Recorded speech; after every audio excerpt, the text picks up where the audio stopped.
Hello, campers. Grab your marshmallows and gather around the true crime campfire. We're your camp counselors. I'm Katie. And I'm Whitney.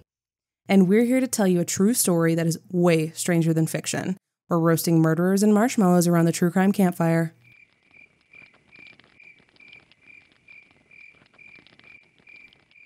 There's an old saying, do you want to be right or do you want to be happy? The answer for most of us is obvious. We want to be happy. And sometimes that means compromising. Not getting exactly what we want, not winning. But for some people, the only thing that can make them happy is conquest. They'll always choose being right. Always choose winning, no matter what the stakes. Even if it leaves a smoking wreckage behind them. This is Ambush, the murders of Alan and Terra Bates.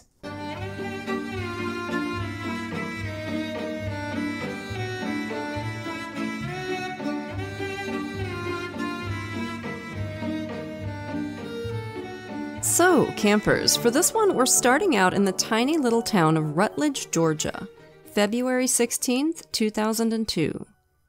It was late at night, and a group of friends were on their way to a chicken show. Yeah, apparently that's a thing. Your guess is as good as mine. They'd loaded their chickens into the car and were driving down Old Mill Road. This was a dark, wooded road, and suddenly, as they rounded a curve, one of the friends spotted something strange through the trees. An orange glow. Fire. They all knew people who had farms in this area, and they were worried. What if that was somebody's barn or even their house? They rushed to call 911. When the fire department showed up at the scene, they discovered the source of the fire right away. It was a car, totally engulfed in flames. They got to work extinguishing the fire, then stood back to survey the scene. The car was totally destroyed, obviously, to the point where the paint had bubbled off in the heat. The interior was just annihilated, and the trees around the car were charred too. When police arrived, the fire chief walked up to one of the deputies. There wasn't anybody in the car, he said, but I think they must have left some deer meat or something in the trunk. The deputy sniffed. Yeah, it definitely smelled like it. And if you looked into the car's interior where the back seat cushions had burned away, you could see into the trunk. There was something big in there, a big charred slab of meat. Except when they got the trunk open, it quickly became clear what they were really looking at. It wasn't a deer carcass. It was two human bodies, burned beyond recognition, folded together and shoved into the trunk. The deputy could see their arms and legs. It looked like a man and a woman, or possibly a man and a child. And just like that, the investigators realized this wasn't the remnants of some ambitious idiot's attempt at an insurance scam. It was much worse. They had a double murder on their hands. Through identification of the burned-out car, it didn't take long to match the two bodies to a pair of missing persons reported to police right across the border in Alabama just the day before. Alan Bates and his wife Terra. They'd been due to pick up Alan's two daughters at his ex-wife's house on February 15th for a visit. But the kids were still with their mom, and nobody had heard from Alan or Terra. Both their families were in a panic. They knew something was badly wrong. Neither one of them would ever be out of touch like this and ignore everybody's frantic voicemails. Everybody had a bad feeling. See, Alan and Terra had been in a contentious custody battle with Alan's ex-wife Jessica. In fact, they'd had an important deposition that February 15th. It all painted a pretty grim picture for detectives. They'd need dental records to be sure, but when Alan Bates's brother got the call about the car, he didn't need confirmation. He knew beyond the shadow of a doubt that his brother and sister-in-law, two of the best people he'd ever known, were dead. And it wasn't much of a mystery to him who'd killed them. But we're going to put a pin in that for now and go back to the beginning of this story. In 1989, right at the end of his junior year of high school in Irondale, Alabama, Alan Bates met Jessica Callis.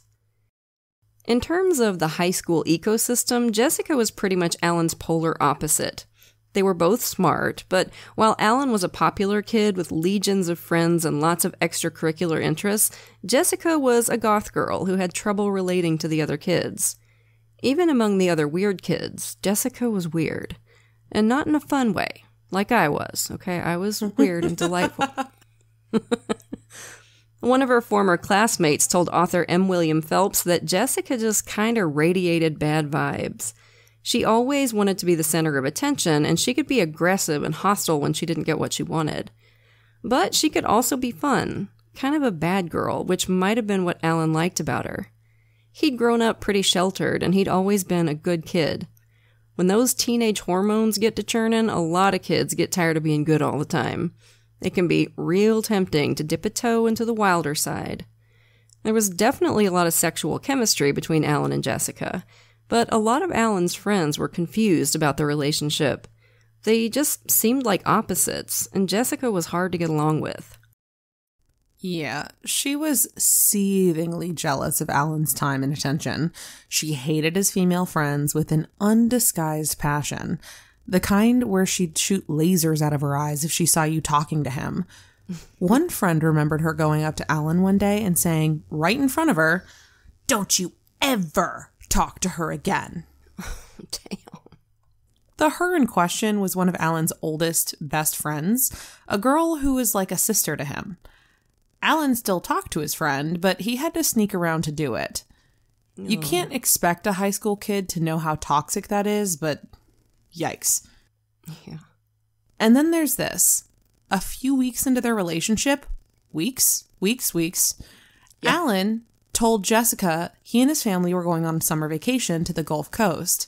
They'd be down there for a week or so, and he'd see her when he got back. A few days later, Alan went out onto the balcony of his family's beachfront condo to check out the morning sun and saw somebody waving to him from a towel on the sand. No. It was Jessica. Oh. She'd driven all the way down to the coast to see him, despite not knowing the exact address of his family's condo. Oh my God. And because he was very young and very naive, instead of turning around and fleeing and never speaking to this bunny-boiling lunatic again, Alan was flattered. She was obviously really into him, and it made an impression. Which, when you're a teenager, that's really all that matters. Is like, oh, they're into me. I probably would have had the exact same reaction at that age. Yeah, commitment scared me. So I was somebody would be like, "You looked really pretty today." I'm like, "Why are you watching me?" Their relationship soon started to flame out, though, as teenage relationships tend to do. Alan liked her a lot, but he wanted to focus on his senior year of high school, and Jessica's abrasiveness and tendency to try and run his life were getting old. This is where it probably would have ended if Jessica hadn't gotten pregnant just 6 weeks in. Like anybody would be in that situation, Alan was freaked out, but he was a good guy, more mature than most kids that age, and he was determined to do the right thing by Jessica and the baby-to-be. After some soul-searching, he came to a decision. "I'll take care of you and the baby," he promised. He broke the news to his parents soon after, and before long, the Bateses were letting Jessica move in with them. Jessica was thrilled to be there. She talked a lot about her home life, which she said was abusive and tumultuous. Her dad beat her mom. In fact, years later, in 1993, he would go to prison for beating his second wife to death. Jeez. I think she saw Alan's close-knit, happy family as an escape from the chaos at her own house, which is understandable. Sure. Some of her friends were convinced she'd gotten pregnant on purpose in a bid to hold on to Alan. Normally, I'd say, that sounds like misogynistic horseshit, but with Jessica, I could see it. She developed a pattern of using pregnancy and sometimes lying about pregnancy as a manipulative tool. She'd do it over and over again in the coming years, so in this case, it makes a bit of sense. She told her best friend, "I'm only marrying him because his grandfather promised to pay for me to have a baby at a nice private hospital," which I have questions about, because does she think she'd be living at the hospital? Like, you're in the hospital like for like 2 days usually. Yeah. and then you're out. Some of Alan's family members, his brothers especially, had their doubts about Jessica. They suspected she lied a lot. She definitely came from a dysfunctional family, there's no doubt about that, but some of the stories she told about her childhood were too wild to be believed. Either Jessica had had the worst childhood of anybody in human history, or she tended to embellish, and that was putting it mildly. They had a quickie wedding. Alan finished high school while Jessica dropped out and focused on getting ready for the baby. She was born in the spring of 1990, a perfect little girl. Alan was determined to go to college and finish his education so he could support his new family, and in the fall of 1990, he started at the University of Montevallo, working odd jobs while going to school full-time. Alan was a theater kid. He wasn't an actor. He wanted to be backstage, working on sound and sets and all the other behind-the-scenes stuff that's so crucial to the success of a show. He had a real passion for it and dreams of working on Broadway someday. He hit the ground running at Montevallo. As eager as Jessica had been to join Alan's family, she worked hard to alienate him from them and from everybody else in his orbit. She was threatened by any relationship he had with anybody, even his parents. She didn't mind when Alan's folks bought them a house, but she didn't really like him spending any time with them. You know, she just wanted, money, but not to have to see them at all. And when it came to other women, her jealousy was on a whole other level. If Alan so much as said hi to a girl, Jessica assumed he must be sleeping with her. If the man smiled at the girl selling tickets at the movies, Jessica got suspicious. She freaked out on him constantly, accusing him of cheating. One time, she burst into a rehearsal at the campus theater, baby in tow, to scream a bunch of unhinged, jealous nonsense at him, in front of everybody. He must have been mortified, but he just put his arm around Jessica and walked her outside to talk her down. There was nothing to any of this. Alan was not the type to cheat. In the fall of '92, Jessica and Alan had their second child, another little girl. And it didn't take long for her to ratchet up the bonkers behavior. She started coming down with mysterious ailments, especially when she wanted Alan to pay attention to her instead of something he had going on with work or school. It got so bad that one of her doctors actually wrote in her chart that she came off as manipulative and self-serving. Which, dang, I suspect it has to get bad before your doctor will roast you in your chart like that, you know? If Alan had plans to spend time with one of his brothers or friends, Jessica would almost always come down with some kind of illness, so he had to stay home. These ephemeral little ailments came and went as it suited her, and that was by no means her only method of manipulation. She absolutely forbid him from having any female friends. He'd been friends with one woman for years and years, and after telling him he was no longer allowed to talk to her, Jessica gathered up every picture with the woman in it, every birthday card she'd ever sent Alan, anything she could find, and tossed it in the trash. You know, like you do. So well-adjusted and healthy. By 1994, Alan and Jessica were fighting constantly. Their sex life had fizzled. They were fighting about basic stuff like religion and politics. They didn't even like the same TV shows, for God's sake. Pretty common for a couple who got together in high school, I suspect. And Jessica was always complaining, accusing, pulling some manipulative trick or other. Alan was trying like hell to make it work, but she was impossible to reason with. She already had one foot out the door. She'd started telling her friends that Alan was abusive to her and the kids, making up one horror story after another.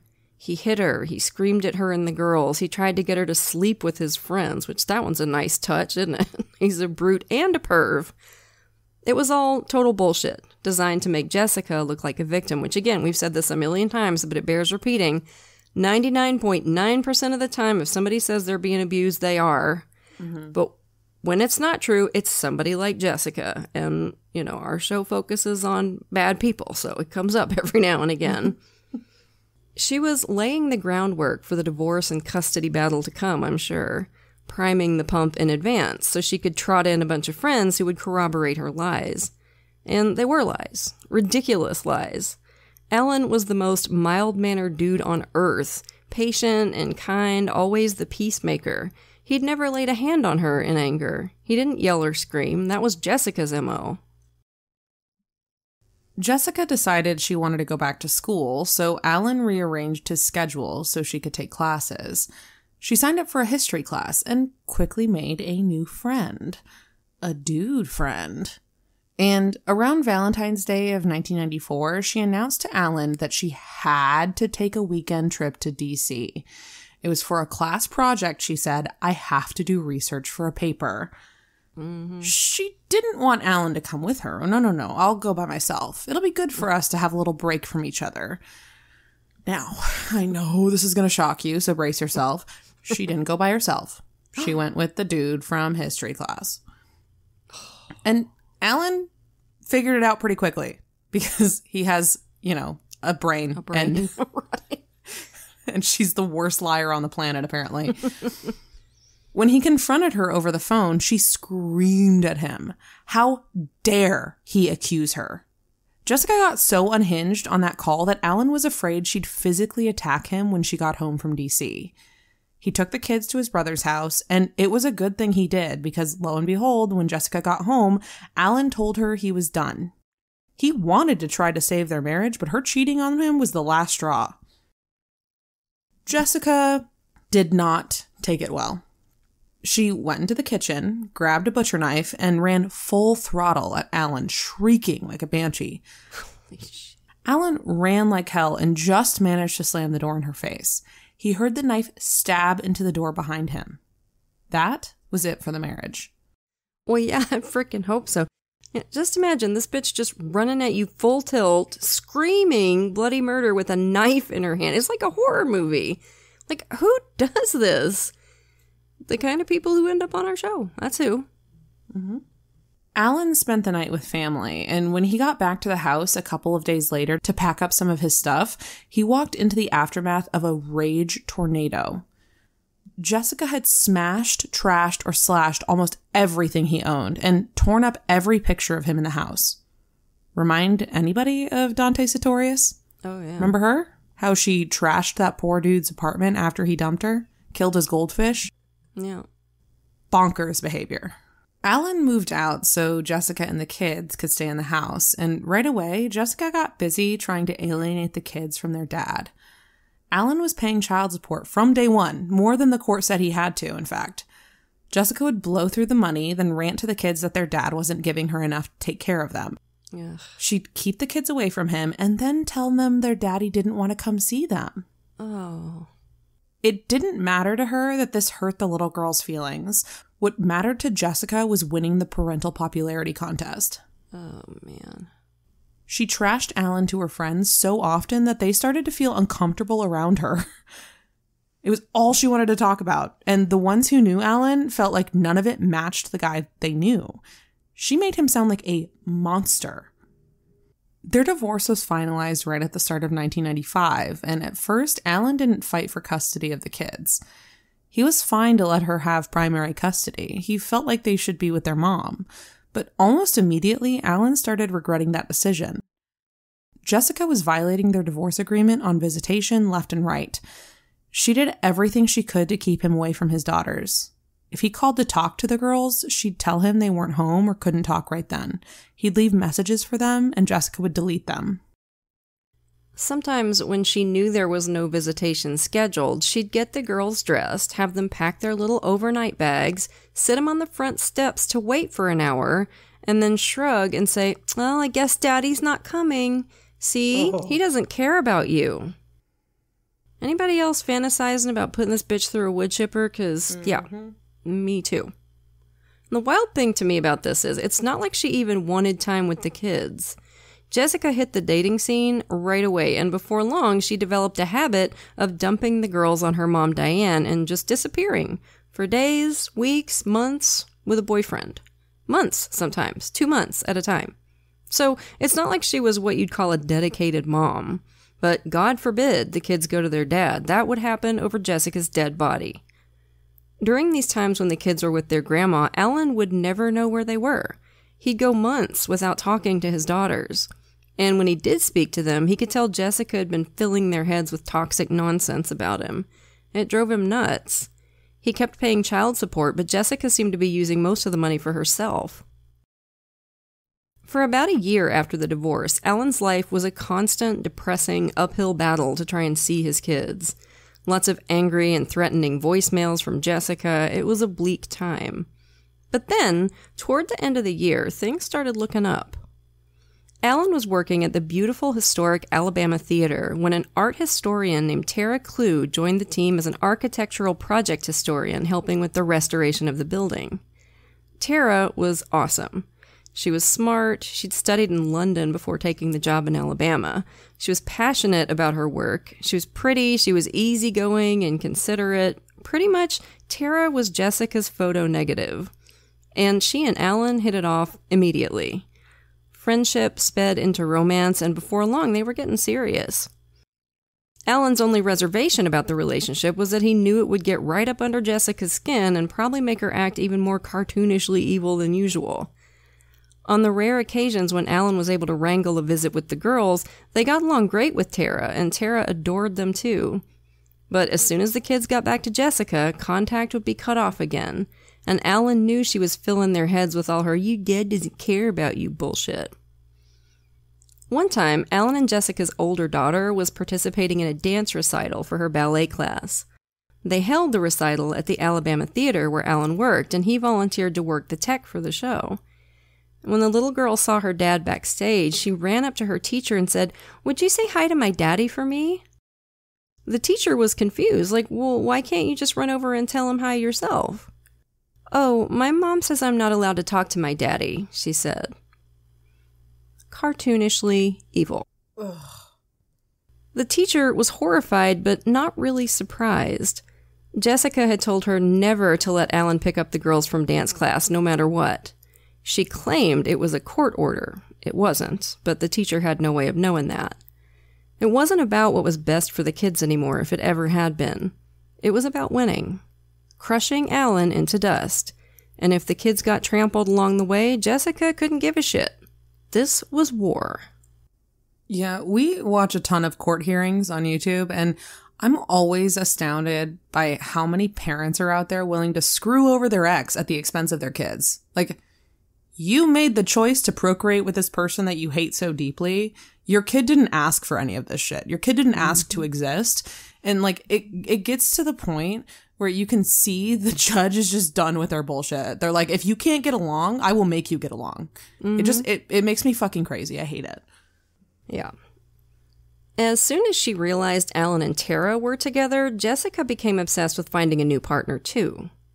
And her first attempt was a guy who owned a comic book and game store. Apparently Jessica was into Magic the Gathering, which just absolutely cracks me up. This guy sold the cards at his shop, and at some point something came up in conversation that gave Jessica the impression that Game Shop Guy was about to come into a whole bunch of money. And suddenly, this dude, who was not Jessica's usual type, became super attractive to her for some reason. She moved in on him like a heat-seeking missile. Game Shop Guy thought he'd hit the lottery, at first.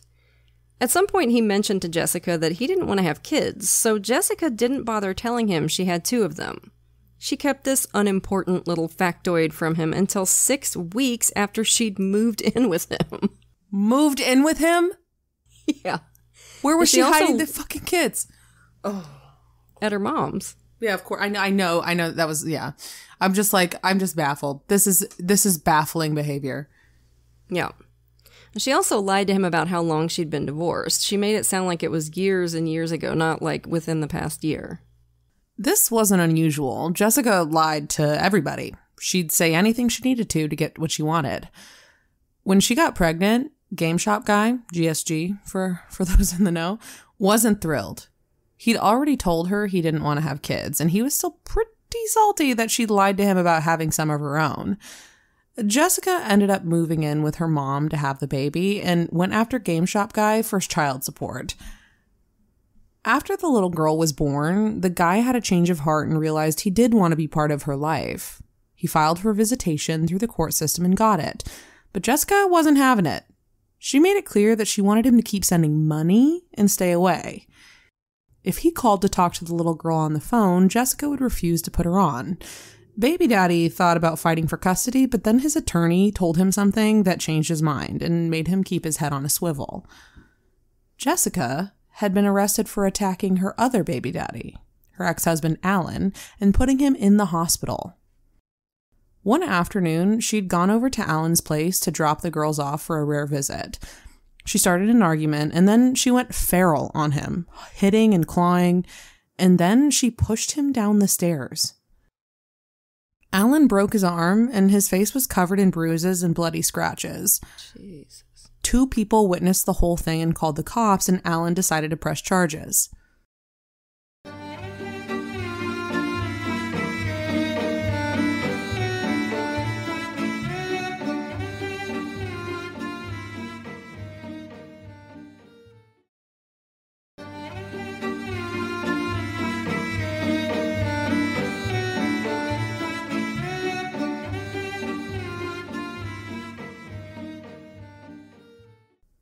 Jessica had started working as a secretary for the Birmingham PD, and the incident got her fired.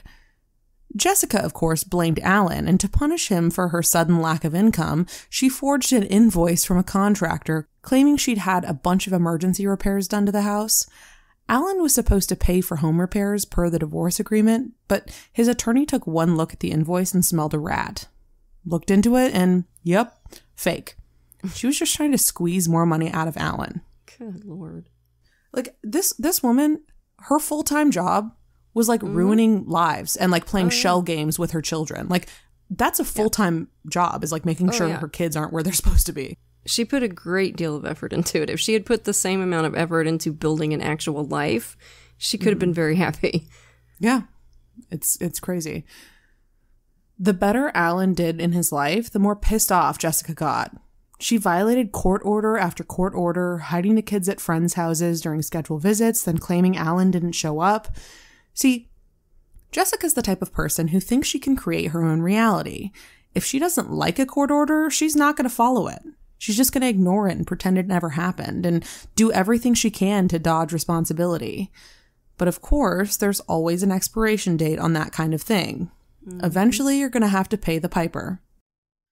This had been going on for years now, and Alan was sick to death of it. He had his attorney file a grievance with the court, letting them know about every instance where she defied visitation orders. But Jessica felt like she had an ace up her sleeve. See, by this point, she'd hooked her next victim. Love interest. His name was Jeff Kelly McCord. He was big and protective and easily manipulated. And best of all, for her purposes, he was a cop. Ooh, baby. Now she'd have the whole Birmingham PD on her side in her custody fight with Alan. Or at least that's what she thought. She threw all her energy into making Jeff fall for her, and apparently it wasn't that hard. According to crime writer M. William Phelps, Jeff wasn't very experienced with the ladies. During an interview for Phelps' book Death Trap, Jeff piped up out of nowhere, "Jessica was not the first woman with whom I'd had sexual relations." Okay. See, I feel like if that were true, you just wouldn't feel the need to bring it up at all. So I'm going to go out on a limb and say, I don't believe you. Also, you lose credibility points for calling it sexual relations. Now, despite being a big bad police officer, Jeff was cool to let Jessica boss him around like he was her employee. Jessica's favorite kind of person. She found this out early on when she was able to easily harass him into squeezing a bunch of money out of his elderly mother. They used it for the down payment on a house. Jeff's willingness to do as he was told was great for Jessica. See, she knew Alan and Terra were getting married, and that meant they'd be able to show the family court that they had a stable home. Jessica needed to look stable too. She needed a new husband. Unsurprisingly, Jessica told Jeff all kinds of wild lies about Alan. He'd broken her wrist, he tried to pimp her out to his friends, and he was always screaming at her and the kids. If you didn't know him, you'd think he was a monster, and Jeff swallowed it hook, line, and sinker. So he was more than willing to go along with Jessica in her underhanded quest to keep the kids away from Alan. He didn't really have a choice anyway if he wanted to stay with her. Everybody in Jessica's life knew that. You either gave in to her or you were going to go to war. Alan was the first person to ever push back on that. By the spring of 2000, Alan was beyond fed up with Jessica's tactics. She'd played nice for a little while, obeying a court order to let the girls spend the summer with Alan and Terra. But when summer was over, she went right back to her old playbook of keeping the kids away. She told a friend that if Alan kept pushing, she was going to get him for domestic violence, like set him up and like hurt herself and claim that he did it. What followed the summer visit was a year of frustration for Alan and his attorney, trying desperately to figure out where Jessica and the kids were. She refused to disclose an address, saying she didn't have a permanent address at the time. "Oh, I'm between places. I'll let you know once we get settled." Alan and Terra were afraid Jessica and her new cop husband might take the girls and leave the state. He realized he didn't have a choice anymore. He had to file for custody of the kids. Jessica missed multiple court hearings. Even her attorney didn't know where she was. Through her lawyer, though, Jessica claimed she was homeschooling the kids. She had the qualifications to do it. She'd had training. This, of course, was complete bullshit. She wasn't homeschooling them. She was just keeping them out of school so their dad couldn't find them through school records. Jessica had lied about this to her own lawyer, by the way, making her risk her own reputation and career by repeating it to a judge. Her version of homeschooling, apparently, was to have heart-to-hearts with the kids about such topics as Einstein's theory of relativity, whether we should take our tax refund money or let the government keep it. For some reason, she seemed to think of accepting your tax refund as a bad thing to do. It's your money. I know, it's so weird. Road rage, for some reason, and premarital sex. She told them she'd had them out of wedlock, which wasn't true. It's like, why bring this up? It's so weird.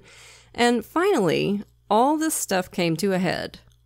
Family court is notoriously slow, but eventually, if you're defying order after order, lying to the court, lying to your own lawyer, and actively alienating your kids from the other parent, you are going to have to face some kind of consequences. The judge held Jessica in contempt of court and issued a warrant for her arrest. She was going to spend 10 days in jail, and hopefully that would knock some sense into her dumbass and she'd start letting the kids see their dad. That's all he wanted, was just to see his kids sometimes. Jessica and Jeff did their best to hide her from the court so she couldn't be served with the arrest warrant. She even made him take down their mailbox so you couldn't see their house number from the street. She was freaking out about the prospect of jail and about the possibility that Alan might actually get custody of the kids. She told a friend, "I can't let Alan get custody. I need the child support money." Oh, wow, charming. Yeah, you can see where her priorities were. I should mention by this point, she'd also had a kid with Jeff. Oh, great. But you can't hide forever. Eventually, the sheriff's department figured out where Jessica and Jeff were, and they pulled up with the warrant. Jessica could have had some dignity here. She could have hugged her kids, explained the situation, and surrendered herself like a grown-up. Yep. Instead, big protector Jeff stalled the officers downstairs while Jessica hid upstairs with the kids. Ugh. But of course, the police heard the kids moving around up there and went upstairs to get Jessica. As soon as the officer walked into the room, the little girl started saying, Auntie, this is our aunt!" And Jessica backed them up. "Oh, yeah, I'm Jessica's sister. She's not here right now." Yeah, specifically, she told them, "Jessica left because she caught me in bed with Jeff." Said this right in front of the kids, by the way, which is just real classy. And it shows how much she'd warped the kids by this point to have them calling her auntie in front of the cops. She's so disgusting. Shockingly, this clever little ruse didn't work, and Jessica got hauled in to serve her 10-day sentence. She scream-cried the whole way to jail and swore she'd make somebody pay for this terrible injustice. Professional victim extraordinaire. Yep. As you can imagine, Jessica spent her time in jail feeling sorry for herself and making ragey phone calls to Jeff and her mother, demanding they do something to get her the hell out of there. As if there was anything they could do. You know, like, what do you want them to do? Like, come bust you out of there with, like C4 Arkham Asylum and, style? A getaway car? Like, what? It's like, you have to serve your 10 days. I was going to say, of all of the criminals we've covered, she's a lot like the Joker, but that's Dies and Hassenkampf. That's not even a competition. We've had a few Jokers, yeah. Yeah, but she could definitely be a Harley Quinn type. Yeah. God. She would be because of her feminine wiles. She was outraged to be in there with common criminals. I'm sure she was a delight for her guards and fellow inmates. Oh, yeah. Jessica's 10-day sentence happened to fall right at Christmas time, but Alan told the court he was fine with letting her spend Christmas Eve and Christmas Day at home with the kids. Of course, Jessica told everybody, he made sure I was in jail on Christmas. And God. I just want to point out that if she hadn't dodged the warrant so much, she probably wouldn't have been in jail for Christmas. They would have gotten her in and out before Christmas. She wasn't. She got those 2 days and then she went back. No, but I mean, like, if she had just accepted it and turned herself in, it would have been like earlier than that. She wouldn't even have to be let out. Case, literally all the man wanted was to sometimes hang out with his kids. Like, keep that in mind. That is all he wanted. He didn't initially want custody. He just wanted some visitation time. And that was absolutely unacceptable to her. It's just amazing to me. I think we all know somebody in our lives that, like, no matter what they do, they are always in a predicament, and it's always a predicament of their own causing. Like, they did it. Mm-hmm. Like, they're doing the choose your own adventure book and always make the wrong choice. Yeah, I've actually known somebody a lot like Jessica, like creepily a lot. Like, when I was reading this book, I was like, oh my God, this is my friend's ex. Yeah. So, yeah. When she got out, Jessica was livid. How dare they hold her accountable for her shitty parenting? It was all Alan's fault, and she was going to make him pay. She kept saying that. He's going to pay. Mm-hmm. She also kept saying, I'll do anything to keep those kids, Jeff. Yeah, I know, Jeff would say. Jessica would shoot him a look that would stun an elephant. I mean, anything. Oh, my God. If Jessica wasn't already plotting to murder Alan, something happened soon after the jail thing that sealed the deal. The judge, troubled by the fact that Jessica had lied about getting trained to homeschool the girls, scheduled an evidentiary hearing to determine custody. And he made it pretty clear that he was leaning towards giving Alan custody. He'd had enough of Jessica's bullshit. He scheduled the hearing for February 28th. And as soon as Jessica found out, she was in a panic. He's going to get custody. I just know it. It started out as a comment thrown out here and there. We should just kill him. That's the only way to fix the situation. As people tend to do in these situations, Jeff just ignored it at first. Just angry talk. But Jessica didn't let up. She kept hammering at Jeff about what a violent, abusive monster Alan was. If he got those girls, they'd be in horrible danger every day of their lives. You know he put me in the hospital twice, she told him. She was the one who'd put Alan in the hospital, but Jeff didn't know that. And finally, with a deposition scheduled for Alan and Jessica in a few days and plans for Alan to pick up the girls for a weekend visit afterward, Jessica sat Jeff down and laid out a plan. It'll be easy, she said. We can just get him out on the highway and run him off the road. Tonight, she suggested. Let's do it tonight. Jeff didn't like that plan. It was too uncertain, and other people might get hurt too, including them. Come to me with a better plan, he said, and we'll do it. And that was it. That's all it took to convince this officer of the law to go through with a murder. Alan was coming to pick up the girls on February 15th after the all-important deposition. They'd kill him then. Jessica was unusually cheerful on the day of that deposition. Her attorney noticed it, and she made a really odd comment to one of the court reporters. My husband's a cop, she said. It wouldn't take much for him to shoot somebody. The court reporter didn't know what the hell to say to this, so she just went on with what she was doing. Jessica was in a fine mood that day, even though she'd realized there was a potential wrinkle in the plan. Terra had shown up to the deposition too. They hadn't expected that. But it didn't flummox them long. If she came with Alan to pick up the kids later, they'd just have to kill her too. Shrug. No big deal. They finished up the deposition, and Jessica flounced out the door. She seemed to feel like a heavy weight had been lifted off her shoulders, which was weird because she did not come off well in that depot at all. Alan was supposed to come get the girls at 6, but they weren't going to be there. Jessica and Jeff dropped them off at their grandma's for the evening, then went back to the house to wait.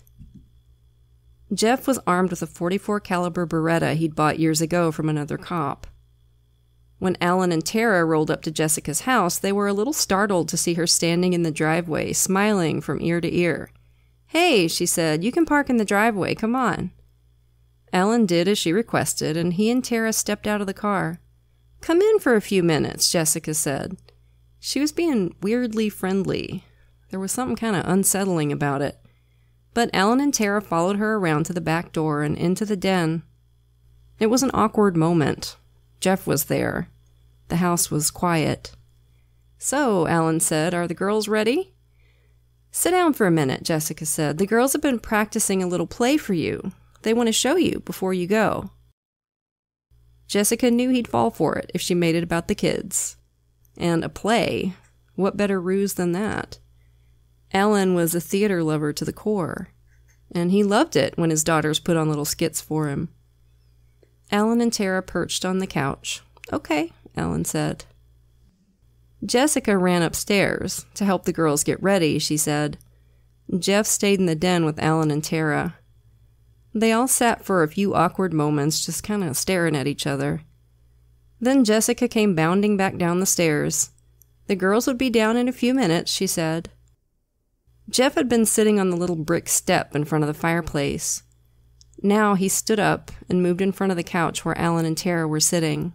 He shot Terra first, before she could even register what was happening.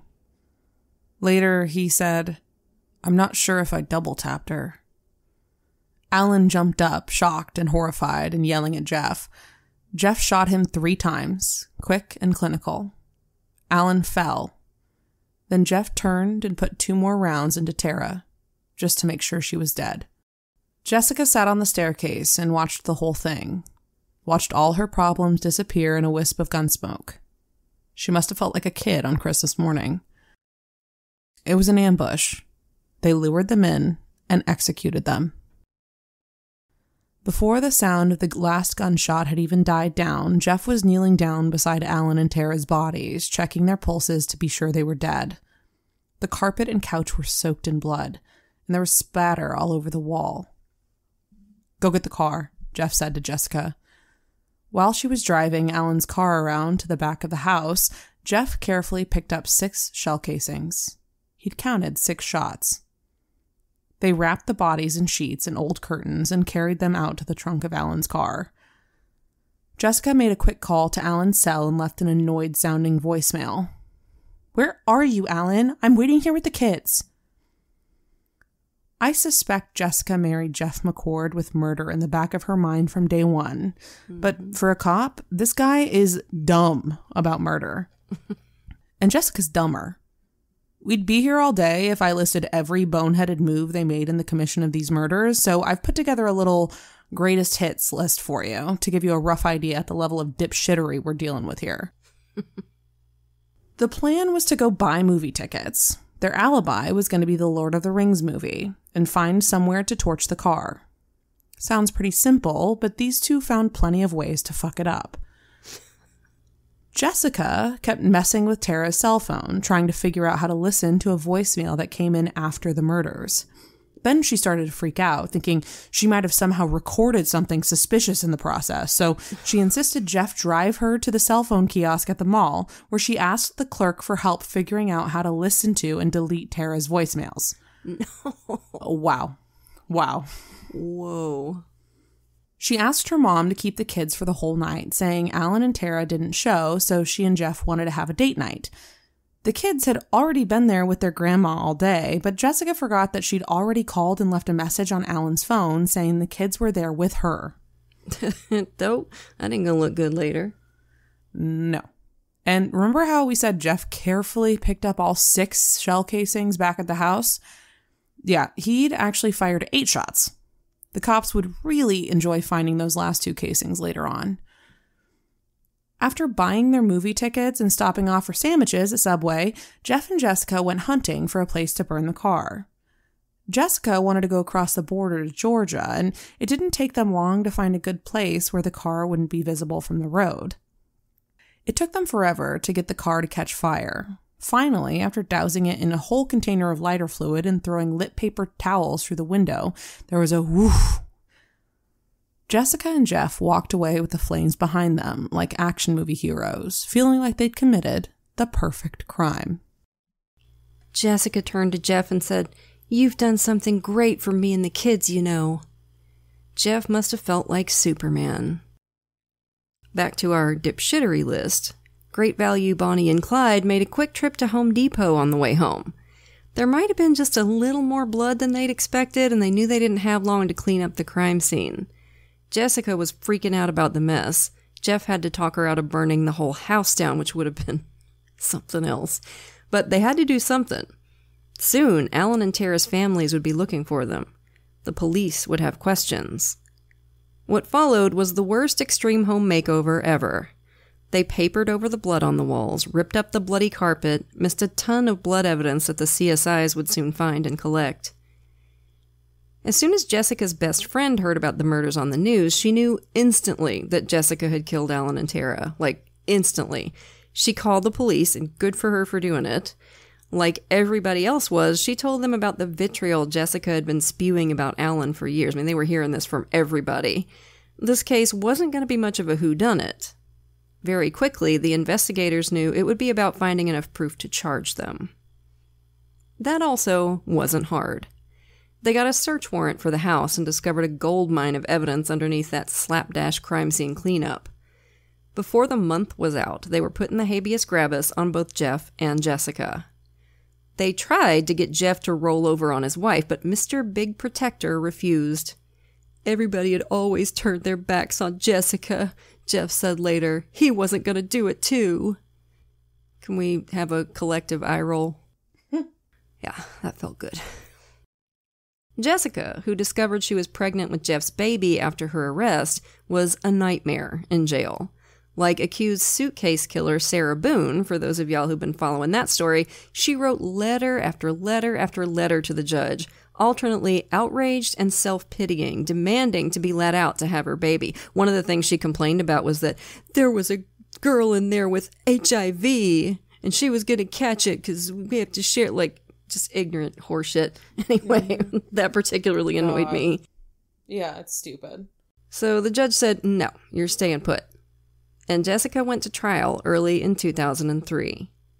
Most of the evidence was circumstantial. The long history of conflict between Jessica and Alan, her history of violence, the fact that when she was in jail for those 10 days for contempt, she'd read a murder mystery book and told fellow inmates it was giving her lots of ideas about how she might do away with Alan and get away with it. Always a smart move, right?